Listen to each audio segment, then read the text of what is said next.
What's up, guys? We are here at the Lazy Dog over by, what is this shit called? What's the plaza called again? Town Square. We're over by the Lazy Dog by Town Square. The food here is actually really good. I've been here a couple times before. It was a request from the lady, so we're gonna come out here, get some food, and do a nice little review. We're gonna talk about the fights as well, UFC 276. I'm gonna give my recap and the breaking down of what I thought transpired on the night. Talk about the co-main, the main event, obviously Sugar Tits. We gotta talk about him and him taking all these eyeballs back home. So a lot to discuss and a lot of food that we need to eat. I feel like the co-main was really good. I feel like Volkanovski removed all doubt with this one. This one was like definitive. Like no one can actually say anything about this fight. Like really beat Max down, if I'm being honest. From beginning to end, I think Max was trying to push the pace, but Volkanovski just kept him off of him. Never gave him an opportunity to really close that gap and land too many strikes. Volkanovski doing a beautiful job with his feints, his timing, his combinations. I feel like he looked like he was on another level. He looks like he's a tough man to beat, but also it was all stand-up. All stand-up. I think that's the difference. Like, you make him wrestle, and that's why I think Henry Cejudo makes it an interesting fight as well. Like, I would much rather have that fight over than Cejudo. I think the wrestling factor makes a big difference, and people can say whatever they want to say. Wrestling changes the fight because it's a whole different animal that you got to respect. Fighting off your back, getting back up to the feet, making them tired, making them work, having to second guess yourself, like how many strikes you want to actually throw. It's a big difference. Overall, I think it was a great fight though, but that's why I think a guy like myself or Cejudo could really make things interesting at that weight class, and not even for the weight class, just for that title situation. I think that specific fight with Volkanovski, we pose really good threats to that guy. But Volk's good. He's on top for a reason.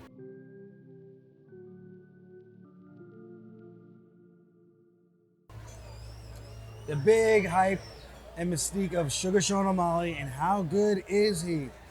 We had an opportunity to really find this out, but unfortunately, Edward Scissorhands decided to snip out the eyeballs of Pedro Munoz. Shame on you, Sean, but control your weapons, as they say. Know what you're doing with those phalanges. If you watch Israel Adesanya, he was put in a fist so that he wouldn't poke JC, even though I did think he got him one time, right? I think he did get him once. But for the most part, he was measuring the distance, keeping his fist up, and that's being professional and understanding how to control your body. If you can't control your fingers, I don't know what to tell you. But it was shaping up to be a good fight, very technical. No one was getting crazy. Pedro wasn't headhunting. O'Malley wasn't trying to open up too much. I think he respected Pedro and his game, and I think that was very smart and strategical of him. But that's the fight game. When you get to the highest levels, man, it's literally a game of inches. For Pedro to be that much shorter than him, that short of a reach, and to be in the fight in the first round that close. Like if you watch this fight with Aldo, you watch this fight with Cruz, you watch this fight with myself, way different. And you watch that fight with Sean. I mean, you can't do MMA math, but you can compare it and see what the little nuances are. And they were just trading kicks for the most part. Nobody wanted to overly commit. And Pedro Smart didn't start chasing up top, because if he did, Sean would have started to piece him up early. With that being said, I think there wasn't too much that we can look at, but we can see that Sean is smart. He isn't over aggressive. He will be patient in there. Pedro fought very patient. And I think a lot of questions, well, a couple of questions were answered. We still didn't really get to see how tough Sean really is. A couple of times he's lost those fights. Well, the one fight with, I mean, I'm not saying I can handle that drop foot any better. That's a tough situation, but he got hit one time with that hammer fist and his lights got put out. And I think that says a lot. So we didn't get to see him get tested in that department. If Pedro could get his hands on him, touch up the body, the head will fall, touch him up top and see how tough he really is. I'm so excited for that fight if they do rebook it, or they could rebook him and Cheeto.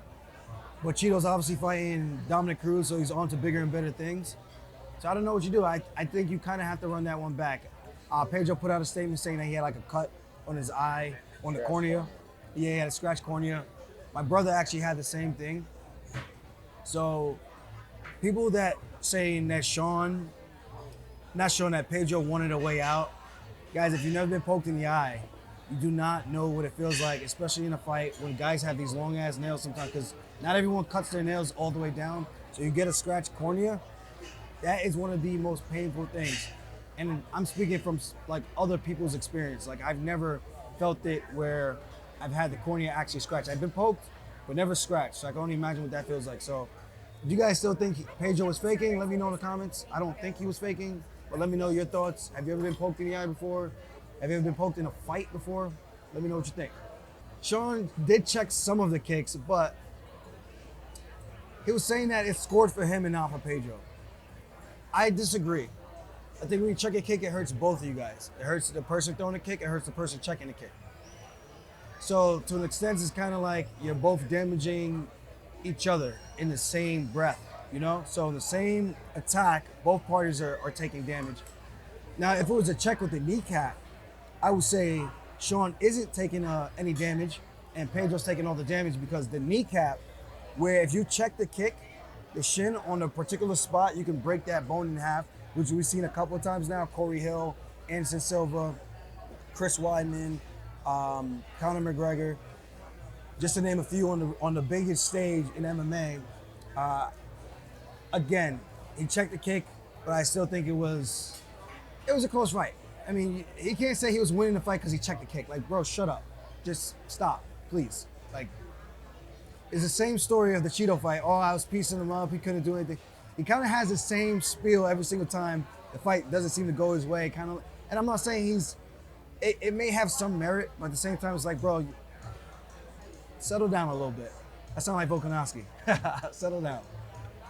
The Izzy fight, I thought it was a very good fight. I thought it was very technical at a high level. You're not going to get all the knockouts that you've seen when guys are coming up the ranks, because they're fighting lesser competition, guys that are less skilled. Should I say opponents? You know, I don't want to get canceled. So your opponent typically aren't as skilled as they are when you get to the top. I do feel like once people are fighting for a world title, they tend to get better overall with everything. For some reason, it just seems like that's just the name of the game. It's like people train harder, they put more time in, and they just level up. I think people are a little bit spoiled with Izzy's past performances and how he was highlighting everybody, styling on people, having fun out there, and just making people look like they're just not on his level. Even in this performance, he made JC look like he's not on his level, Cannonier. But to Cannonier's credit, he could say I stuck it out for 25 minutes with one of the greatest middleweights of all time, one of the greatest. That being said, I do feel like Izzy, a fair critique of mine would be he's starting to throw a lot less strikes than he normally does. It's a lot more feinting, which is him reading his opponents, trying to figure out what attacks he's going to draw out from his opponent so he can counter the right way, and I get it, and possibly get a finish. But I will say, in his previous fights, he's been throwing a lot more, and in the last few, he's kind of thrown a lot less. And obviously, it's a game in inches. You got a guy like Jared Cannonier in front of you, a guy like Yoel Romero. Those guys hit you one time, you're probably getting sent to the gulags. Like, I don't blame him for being more cautious against guys like that. You got to play safe. The name of the game is winning and get your hand raised and to make as much money as you can while you're in this spotlight. So for me, I can't say Izzy is boring. I think he's very, very technical. I'm not going to say that fight was fight of the year, but it was a good technical fight that I think a lot of people could take notes from and learn from, just to see some of the brilliance in what he was doing. And I think JC, man, he had a couple of opportunities, Cannonier, to get takedowns. When he had that body lock, all he had to do was step his hips in front. He would have pulled Izzy over his hips and taken him down all day long. Now, obviously he's not a wrestler by trade, but those are the type of situations that he needed, in my opinion, to win that type of fight. He needed to chew up the lead leg of Izzy, make him pay for sitting on the outside, crash him with kicks when he can, and try to get the fight down to the ground like Blachowicz did. And I think that would have been his path to victory, but easier said than done against a guy like Adesanya. Super hard to get a hold of, super slick, nice and technical, long rangey. But Cannonier had the range too, so I don't know, man. It was just such a tough fight on both sides, but I think both guys fought brilliantly for the most part.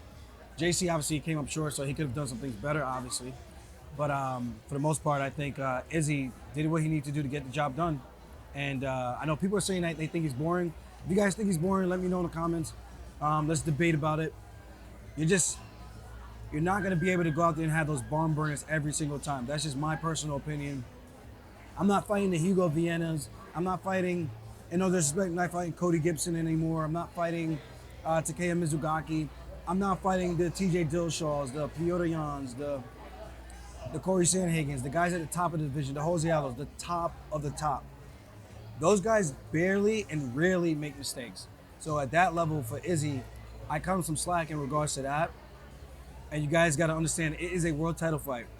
There's big consequences. It's like, why even train for weeks and weeks and weeks if you guys just want us to go out there and just slang and bang and not use our fight IQ that we worked on the entire week, or weeks, I should say, leading up to the fight. It doesn't make any sense. So I get you want action, but it's like, does the game plan just go out of the window in hopes to give the fans action? Like, I know you guys pay the bills, but you gotta be fair.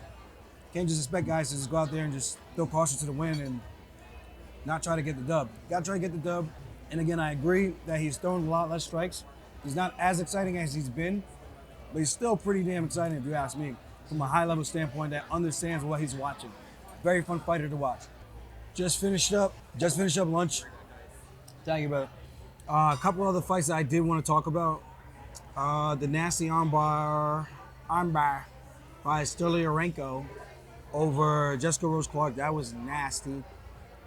Man, she's not much of a striker, but for her to get the fight down to the ground like that and to pull off an armbar that quickly says a lot. She lost 3 in a row.